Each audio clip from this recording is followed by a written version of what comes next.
কাল, আজ এবং কাল। আমাদের সমগ্র জীবন এই তিনটির আশেপাশেই ঘুরতে থাকে।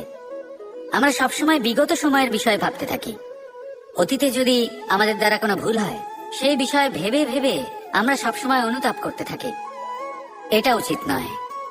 দেখুন, অতীতের থেকে শিক্ষা লাভ করা অত্যন্ত আবশ্যক, কিন্তু সেই ভুল যাতে আবার না হয় সেই কাজটা কিন্তু আপনাকে বর্তমানেই করতে হবে, তাই না? দ্বিতীয় কথা, আমরা সবসময় ভাবি আগামী দিনের বিষয়ে, ভবিষ্যতের বিষয়ে।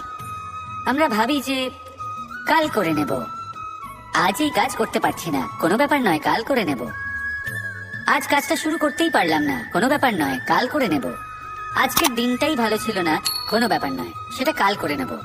ব্যাপারটা বুঝুন, আপনি নিজের সময় নষ্ট করছেন। দেখুন, এই যে কাল, তা কখনোই আপনার হাতে আসবে না। তাই যে কাজ করতে চান সেটা আজকেই করুন।